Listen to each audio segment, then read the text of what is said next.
os estados racistas, capitalistas e colonialistas, depois de exterminarem milhões de indígenas, criaram um dia em homenagem a eles, como se fosse um museu da sua memória. Isso aconteceu em vários países ocidentais. Um dia não tem problema. Os africanos e seus descendentes, escravizados, assassinados, aprisionados pelo Estado, aceitaram, depois de muita luta dos movimentos sociais de negros, a criação do Dia da Consciência Negra. Um dia não tem problema. Depois de muita ação direta, os movimentos sociais anarquistas impuseram o dia 1º de maio como representante da luta dos trabalhadores por direitos, pela redução da jornada de trabalho para 8 horas. E em seguida, muitos governos adotaram o dia 1º de maio como feriado nacional. Um dia não tem problema. Quero defender que o Dia do Trabalhador poderia ser outro qualquer. Poderia ser o dia do início da resistência da Confederação dos Tamoios contra os colonizadores aqui no Brasil. Poderia ser o dia em que o primeiro negro escravizado fugiu vitoriosamente de um cativeiro em qualquer parte da América, inclusive aqui do Brasil. Poderia citar milhares de exemplos de lutas populares pelo mundo. O mais importante, portanto, é quando reconheçamos que todo dia é dia do trabalhador. Como todo dia é dia do negro, do indígena, do asiático, do árabe e de todos. Nesse momento, significará que pretos, indígenas, asiáticos, trabalhadores em geral, se autogovernam e não dependem mais dos governantes, dos proprietários brancos, nem de proprietários de nenhuma etnia. Espero que em breve tenhamos condições de criar um dia da memória do governante, para que jamais esqueçamos da aberração e do absurdo que é ser governado, explorado, discriminado, humilhado por qualquer pessoa. E vamos ter o prazer de dizer que um dia não tem problema. Pelo exposto, nada mais importante do que aprender com as lutas anarquistas. Então, trabalharemos com vocês nesse vídeo sobre o resgate da memória do Dia do Trabalhador para, sobretudo, mostrar o epistemicídio, historicídio que ocorre com relação ao papel histórico exercido pelos libertários. Essa história foi e ainda é escondida, depreciada e tratada como um verdadeiro anátema nas nossas universidades ocidentalizadas, colonizadas e estadolátricas. O mesmo acontece com os saberes de indígenas e negros. Por tudo, nosso canal é Decolonial e Libertário. Hoje, resgatamos a importância dos anarquistas para a conformação do dia 1º de maio como Dia Internacional do Trabalhador, criado em homenagem aos mártires de Chicago, todos anarquistas. Talvez isso você não soubesse. Trabalhemos contra os historicídios, epistemicídios em relação a tudo que diz respeito aos negros, indígenas e anarquistas. Saudações decoloniais e libertárias. Viva o Dia Internacional do Trabalhador. Sejam bem-vindos.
Saudações decoloniais, libertárias, antirracistas, sejam muito bem-vindos aqui ao canal do CPDEL, da UFRJ. Sou o professor Wallace de Moraes e hoje eu quero discutir com vocês aqui algo que é premente para a história do movimento operário, para a história de luta por direitos, para a história, enfim, de sobrevivência, de vida digna de trabalhadores no Brasil e no mundo.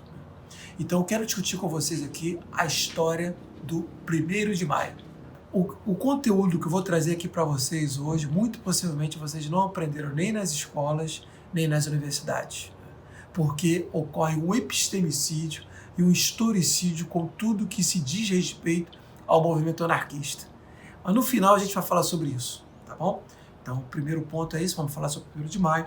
E eu quero também ver com vocês, não discutir 1º de maio, discutir, enfim, questões de direitos trabalhistas. Eu quero apontar, porque não adianta discutirmos o 1º de maio sem levarmos em conta o nosso país atualmente. E eu preparei aqui alguns slides para vocês e a gente vai poder dialogar um pouco em torno disso. Estou bem feliz por conta dos quase 1.400 inscritos nesse canal. A gente tem aí, começamos em setembro, né? Agosto, setembro do ano passado. Então a gente tem setembro, outubro, novembro, dezembro, janeiro, fevereiro, março, abril, 7 vezes. A gente tem 1.400 inscritos, gente, nosso canal não é monetizado, nosso canal não tem nenhum tipo de impulsionamento, né? E, portanto, todo mundo que está aqui é porque tem algum tipo de confiança no conteúdo que a gente passa, o interesse, ou enfim, ou curiosidade, pelo menos. Né? Então, eu quero dialogar hoje com vocês de uma maneira mais direta, mais objetiva. Por quê? Ultimamente eu tenho feito muitas lives para os meus alunos e também tem sido publicados no nosso canal fragmentos das minhas aulas. Né? O que são esses fragmentos? São pequenos trechos que contêm as respostas que eu dou às perguntas dos alunos, aos comentários, etc. Então, é algo que a gente tem posto bem conta-gotas, né? Como algo interessante. Mas eu não tinha preparado um vídeo, até porque não preparava um vídeo desse.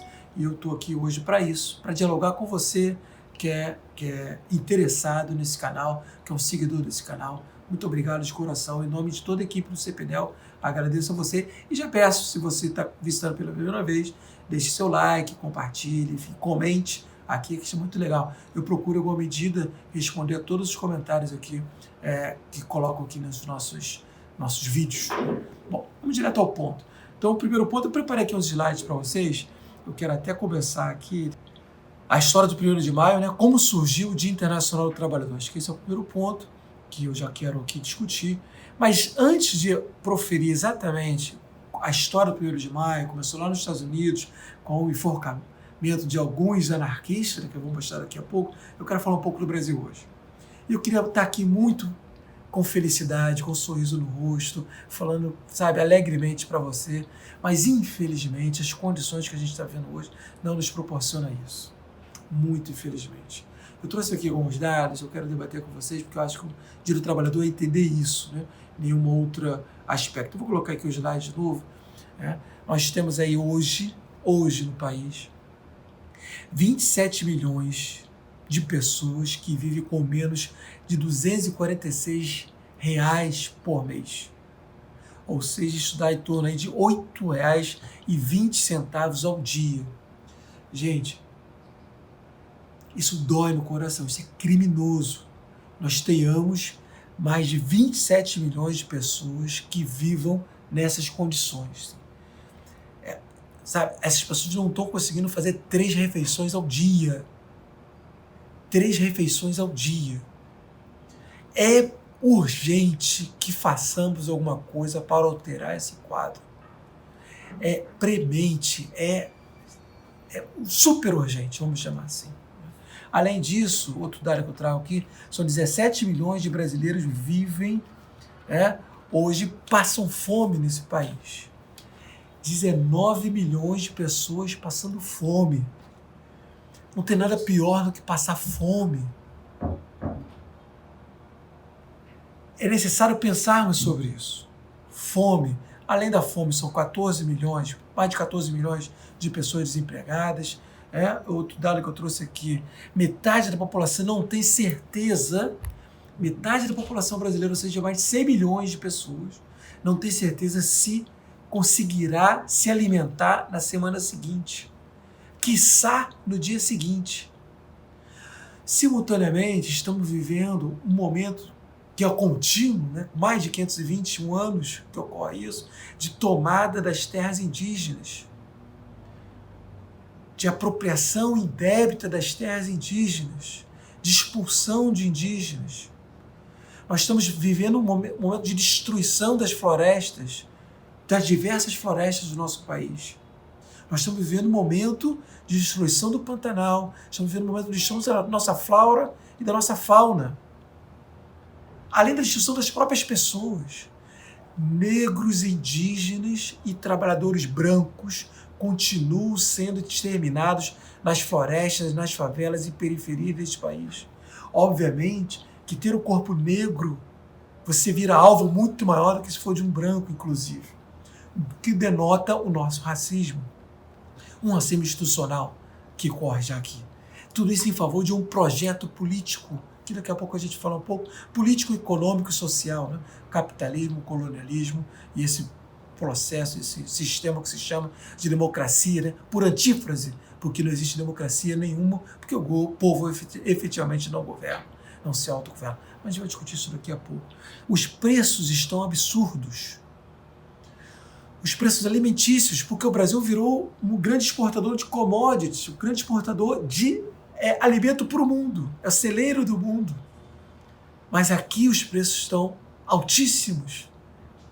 Né? Com essa relação também com o dólar, interessa muito mais a esses produtores que destroem a nossa fauna, a nossa flora para alimentar o mundo, mas aqui alimentar o brasileiro não tem a menor preocupação. Então nós temos um problema sério, seríssimo, que todo modelo pautado para colaborar, justificar, legitimar o agronegócio em detrimento da própria população brasileira, em detrimento da saúde e da saúde alimentar dessas pessoas. Para piorar tudo isso, estamos vivendo uma pandemia. Para piorar todo esse cenário. E as pessoas estão morrendo. Né? Eu mesmo perdi um cunhado com 40 e poucos anos há menos de um mês. Né? Eu estou agora, hoje, por exemplo, estou com a minha mãe internada, estou com uma tia e 2 primos internados. Mas se funcionar da minha família exclusivamente, acho que não. Assim.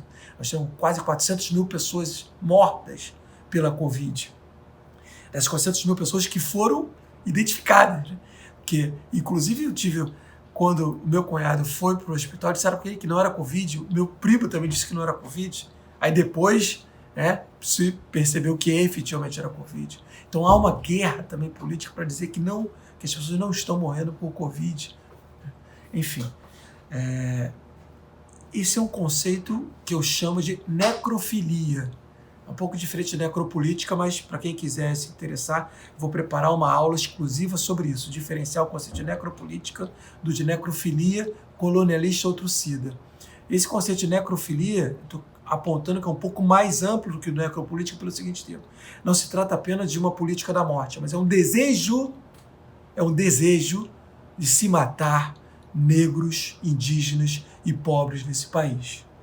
Ou, quer dizer, quando você não faz nada, você tem responsabilidade por fazê-lo, para proteger essas pessoas, né, você está colaborando para o assassinato delas. É importante a gente ter isso aqui claro. Né? Mas isso é um outro debate. Eu quero tratar aqui com vocês hoje no 1º de maio. Bom, então, dito isso, né, como é que a gente vai pensar aqui agora, assim? Então, Brasil, cenário dos piores possíveis. A gente tem um profundo retrocesso em função da pandemia, em função de políticas públicas, de ausência de políticas públicas, em função da ausência do governo, em função de tudo que se forma em prol de um modelo de exclusão, que é o modelo capitalista de produção. Acho que a gente tem que dizer isso aqui com todas as palavras. Bom, tem outro slide aqui que eu preparei para vocês, né? Por que e aí eu escrevi aqui, né? Dei uma olhada. Por que não lutamos? Essa é a grande pergunta hoje. Por que não lutamos? Dado esse cenário de crise, esse cenário de crise famélica, cenário de crise habitacional, inclusive, né? A gente pode até outro vídeo preparar sobre isso. Né? Crise famélica, habitacional, de transporte, crise, enfim, das mais diversas, né? Inclusive crise de saúde. Saúde. Era o momento para a gente aproveitar e ter centenas de hospitais sendo construídos. Era um momento para se aproveitar, enfim, e criar dos mais diversos postos de saúde que tivesse pleno atendimento para todos. Mas não podemos fazer isso, porque tem que se privilegiar aqueles que têm plano de saúde. Mais uma vez, quem tem dinheiro, quem tem riqueza. Tudo é feito para quem tem riqueza. Daqui a pouco a gente vai chegar no 1º de maio, quero antes que a gente quero fazer essa introdução com vocês aqui. Coloquei aqui alguns detalhes para a gente poder pensar sobre. Né? Existe um Estado para nos impedir de lutar. Tenha isso em clareza. Assim. O Estado não tem outro papel a não ser impedir que as pessoas se rebelem contra o sistema estabelecido. Se rebelem contra a opressão. Para impedir que as pessoas se rebelem contra a exploração, contra a tomada de suas terras. E esse Estado ele é composto por vários órgãos. Tem forças de repressão para garantir isso, tem judiciário para garantir isso, tem executivo para executar isso, tem legislativo para legislar sobre isso. Mas no fundo e ao cabo, o projeto, o papel do Estado, do ponto de vista histórico, é impedir que os explorados, os subordinados, os discriminados, aqueles que sofrem de racismo, se insurjam contra o poder estabelecido. Bom, também tem um texto que eu já escrevi sobre isso, as origens do necro-estado racista no Brasil, para quem quiser puder lá dar uma lida, mas seria muito legal também, indico Foucault para leitura, indico o próprio Achille Mbembe para ler o Necropolítica, enfim, tem vários outros. Claro, Bakunin, né, é perfeito sobre isso, Kropotkin, né, o Estado e seu papel histórico. Né? Enfim, tem vários autores que a gente pode depois ir debatendo aqui para a gente pensar sobre o papel histórico do Estado. Bom, esse Estado é composto por outro conceito que está aqui, que é o de militarismo. Né? Então, o militarismo existe para isso. O militarismo pautado na hierarquia, na disciplina, hierarquia e disciplina, e os militares são treinados para matar. Então, o que hoje existe no Brasil é uma matança, né, daqueles, ou aprisionamento daqueles que se insurgem contra o que está estabelecido. E também tem, do ponto de vista ideológico, aquilo que eu chamo de igrejismo, né, que acaba justificando tudo isso. Claro, nem todos os cristãos, nem todas as igrejas, mas grande parte delas, hoje no Brasil, acaba colaborando para justificar o sistema de discriminação e de opressão e exploração vigente no nosso país. Bom, meios de comunicação, do ponto de vista histórico, sempre pertenceram às elites ou sempre estiveram a serviço das elites. A gente vai mostrar isso, inclusive, com a história do 1º de maio. Meio de comunicação também cumpre um papel histórico de garantir, legitimar, justificar a exploração e a discriminação de diversos setores na nossa sociedade, sobretudo negros, indígenas e trabalhadores dos mais diversos. Né? Bom, além disso, nós temos as traições. Né? Tem muito partido político, a gente tem que dizer isso, que chega ao poder e que não mudou nada. Muito ao contrário, justificou e legitimou todo o processo que já ocorre há mais de 500 anos nesse país. Então tem que dizer isso aqui. Tem que dizer isso aqui com todas as letras. Né? Quem quiser pode escrever aqui nos comentários que partidos foram esses, qual eu estou me referindo aqui. Bom, e as lutas individualizadas. Né? Então, assim, é um outro problema, é o que estabelece como lutas, que eu estou chamando aqui de lutas individualizadas, lutas... Por quê? Porque é necessário que os indígenas que lutem pela sua emancipação, eles reconheçam também a luta dos negros e vice-versa. Então, negros e indígenas devem se associar nas suas lutas, claro, cada um tendo a sua pauta, mas reconhecendo e colaborando para a pauta do outro. Além disso, as mulheres também discriminadas devem fazer o mesmo, tal como a comunidade LGBTQIA+. Então, negros, indígenas, mulheres, comunidade LGBTQIA+, né? Trabalhadores, né? De um modo geral, operários, trabalhadores de comércio, hoje o que a gente tem visto aí com a uberização, né, de toda uma economia, trabalhadores como entregadores, etc. Todas essas lutas devem se associar e reconhecer uma luta comum para a destruição do sistema de opressão que está estabelecido nesse país e nesse mundo. é isso que vários autores já falaram, né?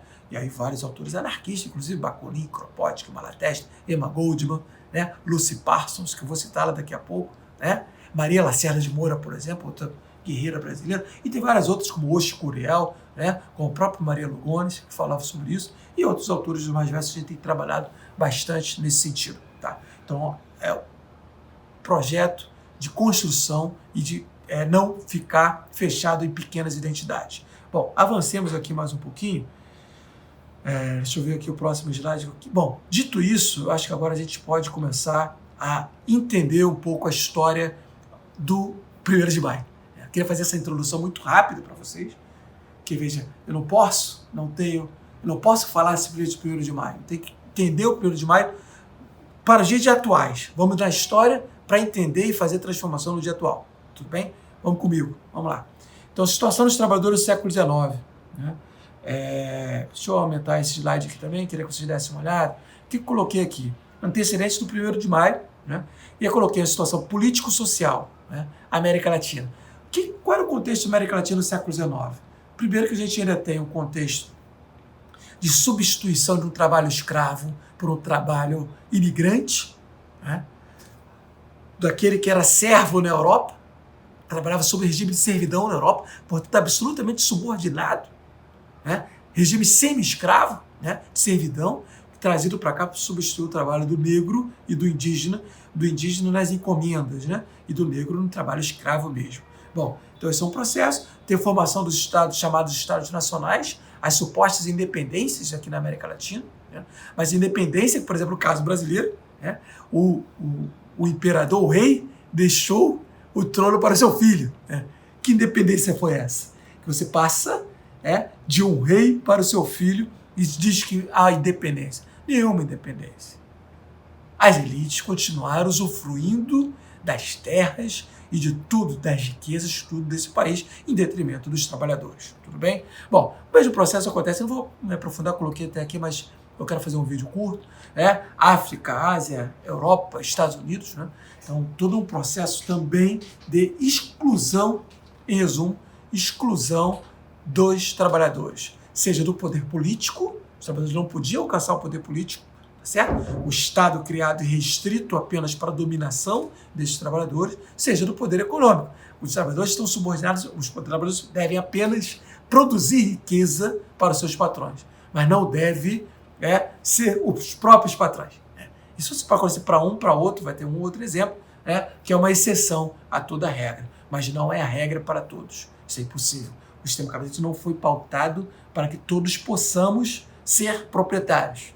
Poucos podem ser proprietários, tudo bem? Bom, então o que vigora nesse momento, do ponto de vista econômico, portanto, é o capitalismo, colonialismo, né? E o colonialismo, ou seja, todo um domínio de estados europeus, né? Ocidentais, que vão dominar a África, dominar a América, e vão continuar dominando mesmo depois das independências. Esses países na América Latina continuarão subordinados economicamente e politicamente aos países centrais, e no caso surge uma nova potência que é os Estados Unidos, mas aos Estados Unidos e aos países ocidentais, de modo geral, continuam ainda sob domínio.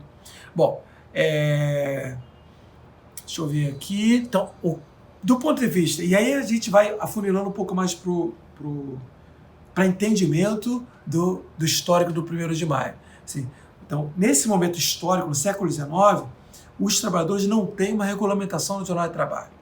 Hoje, por exemplo, nós temos, a princípio, uma regulamentação do jornal de trabalho em 8 horas por dia ou 40 horas semanais, dependendo do país, 40 horas semanais, 44, tem país até que tem 36, tem país até com 30, né? Mas a regra fica entre 40 e 44 e já foi 48 em muitos outros lugares. Bom, os trabalhadores na Europa, eu vou falar agora da Europa, eles trabalham, no século XIX, estão trabalhando, não tem regulamentação de jornal de trabalho, e, portanto, trabalham 12 horas por dia, 14 horas por dia, chegava até 16 horas por dia.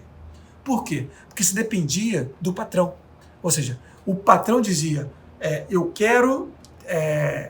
o patrão tocava a sirene para a entrada dos trabalhadores, 6 horas da manhã, 7 horas da manhã, dependendo da fábrica, e ficava até quando o patrão decidia que já tinha produzido o suficiente para aquele dia. ele tocava a sirene de novo. Então podia ser 10 da noite, 8 da noite, 18 horas, né? Fica qualquer horário noturno. Então, assim, o trabalhador já tinha trabalhado aí 12, 14, 16 horas por dia, e ao final desse dia de trabalho, ele entrava na fila para receber o seu pagamento, né? Por isso a sua jornada, né? Por isso os trabalhadores eram jornaleiros, né? Trabalhar por jornada de trabalho. Bom, dito isso, as situações são das piores possíveis. Além dos trabalhadores, eu estou falando da Europa, hein? Trabalhador branco, uma situação absurda, a troca de um salário de miséria. Além disso, as mulheres também trabalhavam nesse regime absurdo, e pior, as mulheres ainda tinham um salário menor do que dos homens. E também crianças trabalhavam nesse regime absurdo com um salário menor ainda. Percebam? Então, assim, há uma exploração completa de homens, mulheres e trabalhadores com situação piorada para as mulheres, que eram consideradas ainda mais inferiores nesse sistema patriarcal estabelecido aí pelo colonialismo e pela modernidade, né, e pelo capitalismo a partir, enfim, aí, quer dizer, a gente está falando do século XIX, né, mas essa concretização desse processo começou bem antes, lá no século XVI, XV, por aí vai. Bom, o que eu quero ver com vocês aqui, do ponto de vista cultural, né, nós temos o igrejismo, ou seja, são as igrejas, né, as igrejas cristãs totalmente ligadas ao poder, né, que acabam justificando todo o processo, são elas que diziam que negros, indígenas eram inferiores, que acabavam justificando isso, que poderiam ser escravizados, ou que poderiam ser salvos caso eles se convertessem ao cristianismo. Né? Então, assim, veja, então, no caso indígena, né? Indígena poderia, caso ser salvo, se convertesse. Até hoje nós estamos com um processo de cristianização, de evangelização de indígenas nas florestas do nosso país. Que é um absurdo, que é não entender a cultura do outro, não ter nenhum aspecto de alteridade, ou entender o outro como ele é, mas sim de impor uma cultura sobre a do outro, que é bem típica desse modelo ocidental, moderno, capitalista, estadolátrico, ou seja, porque eu estou falando de estadolátrico, é uma idolatria do Estado, né? É um conceito que eu acabei criando para a gente trabalhar aqui, e que vai impulsionar o capitalismo, mas um capitalismo qualquer, um capitalismo patriarcal, egoísta, individualista, e explorador e racista.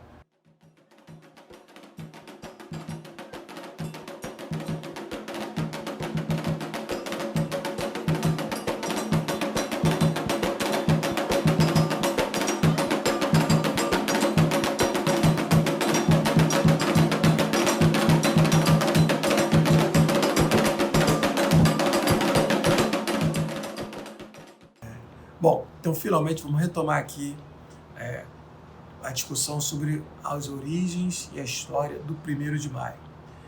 Já posso adiantar para vocês que teve toda uma origem anarquista, de uma luta anarquista. Mas vamos aqui para a nossa discussão, beleza? Então tá. Então o primeiro ponto, eu quero até colocar aqui já uns slides para vocês, quando que surgiu a ideia da criação do 1º de maio enquanto Dia do Trabalhador? Melhor, Dia Internacional do Trabalhador. Surgiu em 1886. O contexto a gente acabou de dizer que não existia uma regulamentação do jornal de trabalho, ou seja, os trabalhadores trabalhavam muito tempo e, portanto, a principal luta, a bandeira de luta daquele momento histórico era pela regulamentação do jornal de trabalho. Qual era a regulamentação? Queria dividir o dia, que tem 24 horas, em 3 partes. 8 horas de trabalho, 8 horas de sono, descanso e 8 horas para lazer.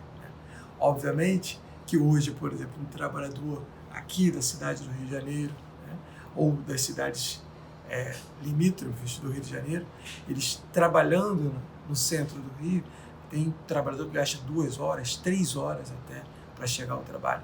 3 horas para ir, 3 horas para voltar, devido ao trânsito, devido a toda uma falta de planejamento, toda uma falta de transporte público adequado, né, para que esses trabalhadores possam chegar e ao trabalho e voltar ao trabalho. Então, a gente acaba gastando 6 horas, na pior das hipóteses, claro, tem gente que gasta 1 hora, a gente gasta 2, mas a gente acaba gastando 6 horas, aí alguns, né, indo e voltando. Então, aqueles 8 horas de lazer, na verdade sobrou 2, né, que o cara já está cansadíssimo de 6 horas de trânsito e mais 8 horas de trabalho, né, que daria aí em torno de 8 e 6, 14 horas. Né.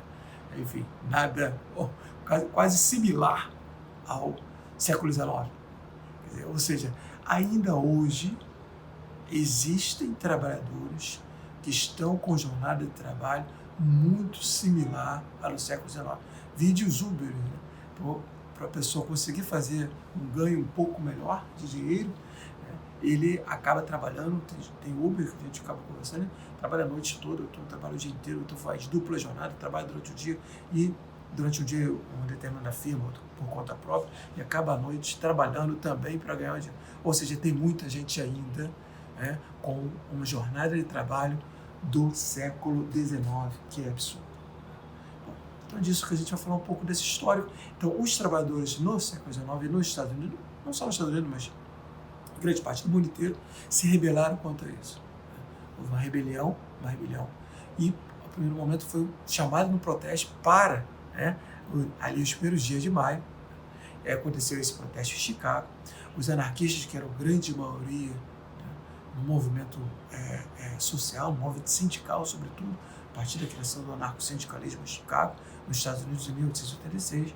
Então, eles lideraram um chamado, os chamados para a luta, para a ação direta, que significa a conquista, a luta, e através da conquista, através da própria força, das próprias mãos, por conquistar direitos. Não depender de A, B ou C, mas dos próprios trabalhadores. E como é isso? Os anarquistas utilizaram um conceito para eles que é muito importante, qual seja o de greve geral. Greve geral é um conceito eminentemente anarquista, que foi adotado por diversos teóricos, né, do campo anarquista, e adotado por diversos sindicalistas e trabalhadores, né, no mundo inteiro. Então, é chamada a greve geral em Chicago, em 1886, levou a 340 mil, né, trabalhadores cruzarem os braços e irem para a manifestação. Essa ampla manifestação foi reprimida, né, absurdamente pela polícia, que deixou, inclusive, alguns mortos nesse dia. Né? Bom, então, aí, depois dessa repressão, depois da vitória do movimento na rua, depois da greve geral, os anarquistas falaram, não, vamos fazer outra manifestação e contrário agora à repressão policial. Então, quer dizer, outra essência que eu quero que vocês compreendam é que faz parte do ideário ou do referencial teórico anarquista o antimilitarismo, ou seja, não só contra todo tipo de opressão, contra todo tipo de autoridade, né, todo tipo de repressão, mas contra a própria essência do militarismo. Né, e o militarismo que atacou esses trabalhadores com toda a força porque reivindicavam direitos. Veja, esses trabalhadores queriam trabalhar 8 horas por dia. Então, aí, essa foi chamada uma outra manifestação, na mesma semana, logo no início de maio, em que os trabalhadores e os anarquistas, quando estavam fazendo um discurso, né, a polícia começou a atirar, né, começou a dispersar a manifestação, batendo, enfim, atirando, inclusive, e esses manifestantes, aí não se sabe quem, jogaram uma bomba no meio dos policiais. E alguns policiais morreram com isso. Bom, aí foi uma repressão generalizada. Muitos trabalhadores naquele momento estavam portando armas também. Houve troca de tiros entre policiais e manifestantes. E, enfim, saldo, mortos para todos os lados, lá e cá, e os anarquistas foram presos. As lideranças anarquistas foram presas, né, e acusadas de terem tacado a bomba. Então, esse é um pouco a história inicial do 1º de maio, de quanto o Dia do Trabalhador, tá bem? Bom, então aí passando, deixa eu botar até um outro slide aqui para a gente poder ver.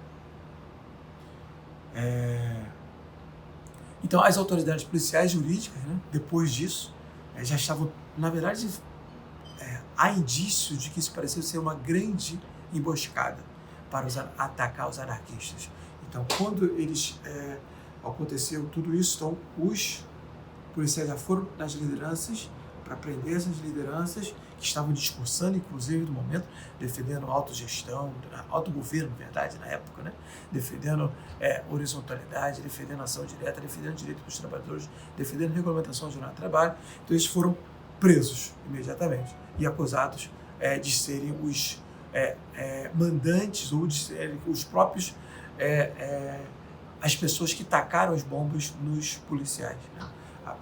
Bom, diante disso, dezenas de anarquistas presos, essas lideranças, e em 11, aí ocorreu um processo, né, de um ano inteiro, né? Montou-se um júri. Nesse júri, inclusive, fez parte dele alguns familiares dos policiais mortos, para ter ideia como é que era a imparcialidade do júri, né? E até que ocorreu que no ano, em novembro do ano seguinte, 1887, 5 desses anarquistas presos foram condenados à morte, né, para serem enforcados. Bom, dos 5, um se suicidou na prisão, né, cometeu suicídio, preferiu não ser assassinado pelo Estado, e outros 4 foram assassinados exatamente lá em novembro, né? Na verdade, no dia 11 de novembro, como está aqui no nosso slide. Deixa eu pegar aqui uma outra coisa para a gente ver. Bom, e aí, qual é o grande ponto? Eu trouxe aqui para vocês, eu vou até ler um trecho, né, do procurador de justiça leu no júri, né, no julgamento, né, desses anarquistas. Então, vou ler aqui para vocês. Sabemos que abre aspas, né? Sabemos que esses homens são tão culpados quanto os milhares de pessoas que os seguiam, mas eles foram escolhidos por serem os líderes.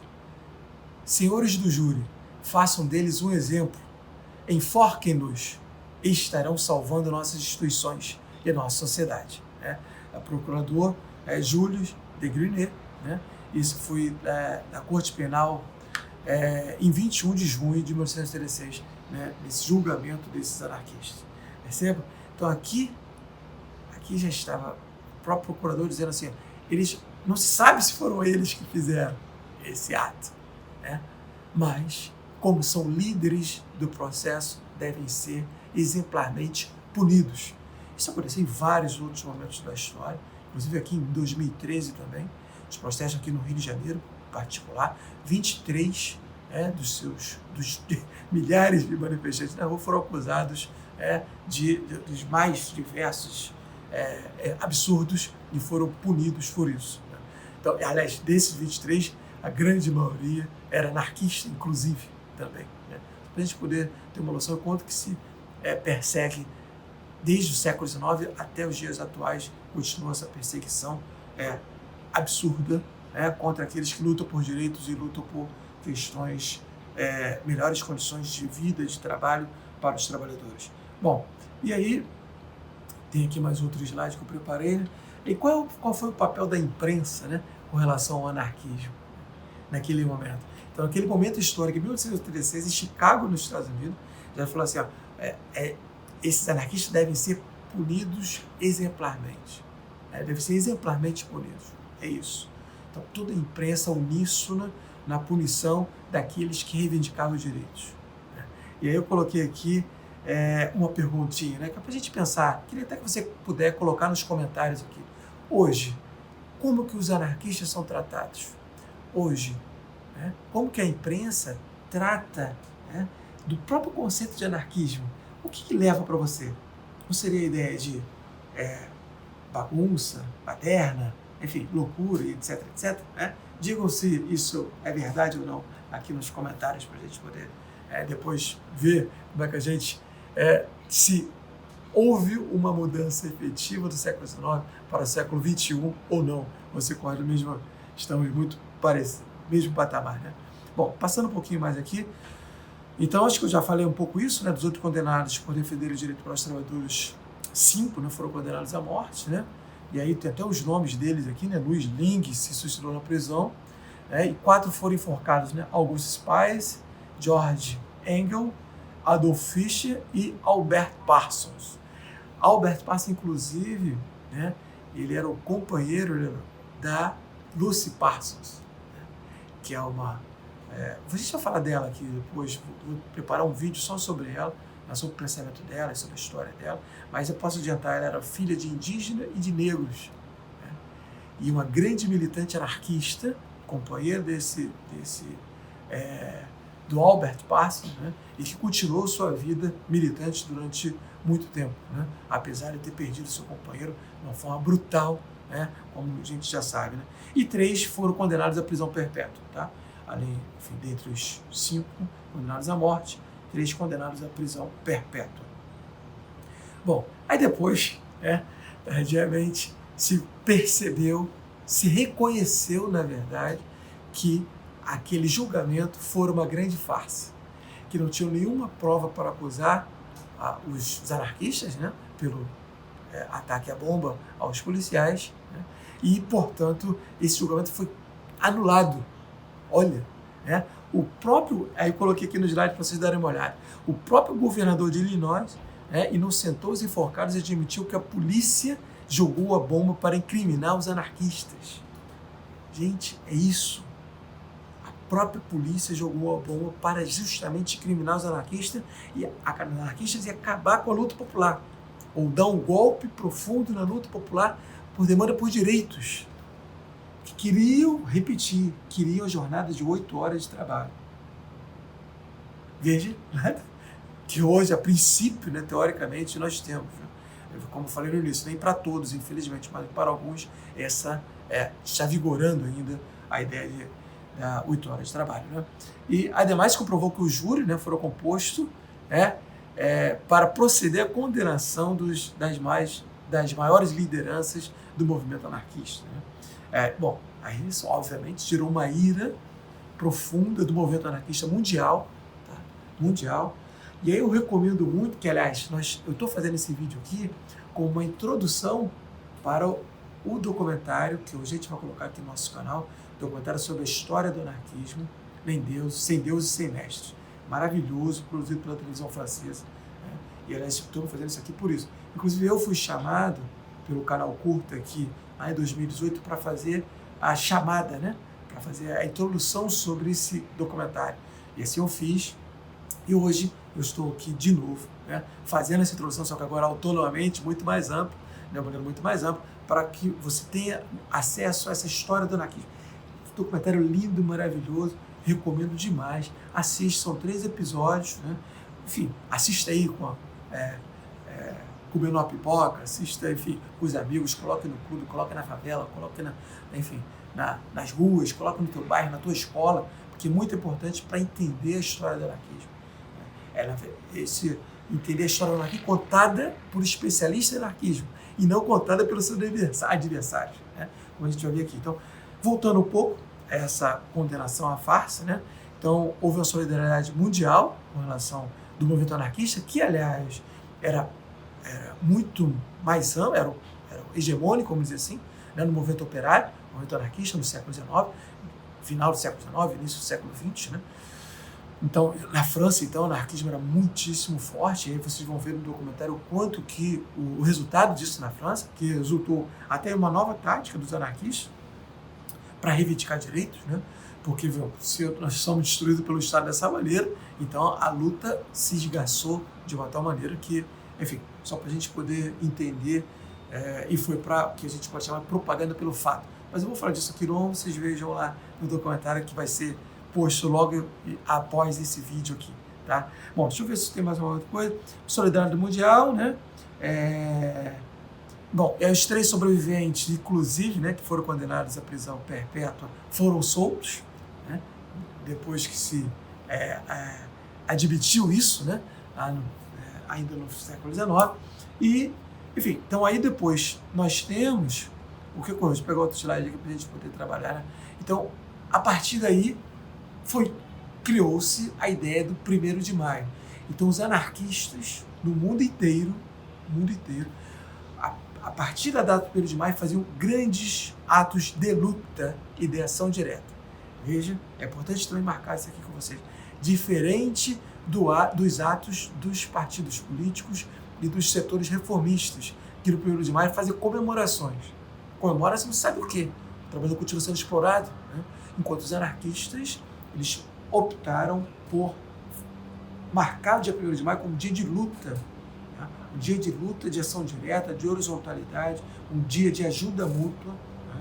Um dia de, enfim, de fortalecimento da luta popular, fortalecimento da luta sindical, fortalecimento da luta, enfim, por diversos motivos que a gente já discutiu em várias formas. Tudo bem? Bom, então isso eu queria marcar aqui com vocês. Então, o dia depois, a Segunda Internacional passou a reconhecer o dia 1º de maio enquanto Dia do Trabalhador, ou Dia Internacional do Trabalhador.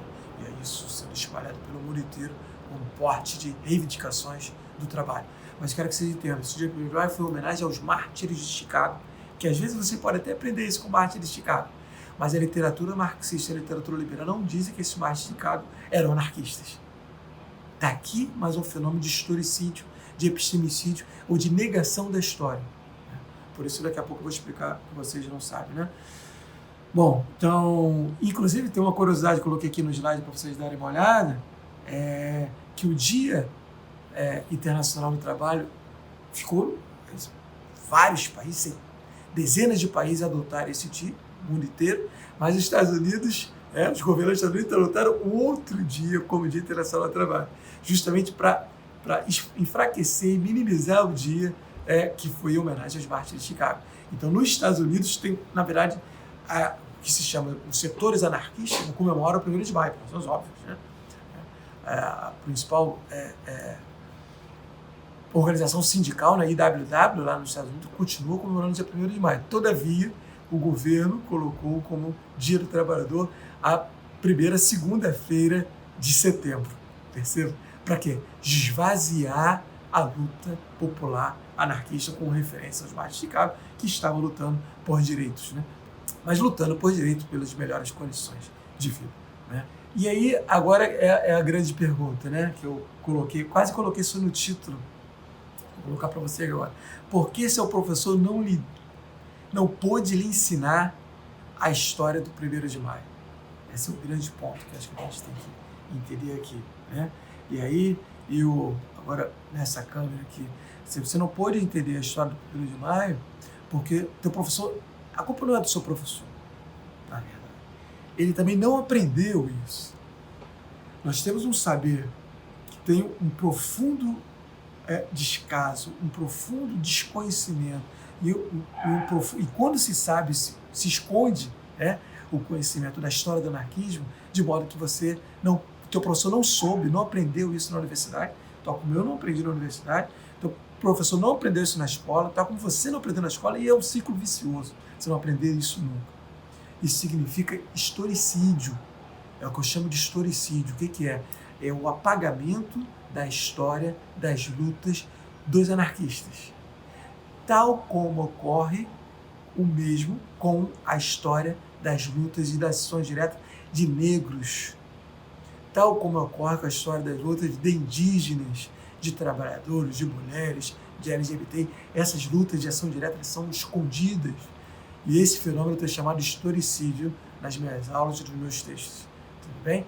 Que faz parte também do processo de epistemicídio. O que significa isso? É o assassinato do conhecimento ou das teorias também produzidas por anarquistas, por negros e indígenas. Por isso eu chamo de triplo epistemicídio. Bom, então era isso que eu queria falar um pouco com vocês. Deixa eu ampliar aqui o slide, deixa eu ver se está faltando mais alguma coisa, né? E aí a grande questão que eu quero perguntar para vocês, a gente está lançando esse vídeo agora nas vésperas do 1º de maio, quais os ensinamentos do 1º de maio? Para os nossos dias, né? Se você imaginar, e aí finalizando um pouco, quer dizer, caminhando para o final, a gente teve, quer dizer, hoje, a gente está vivendo uma crise profunda.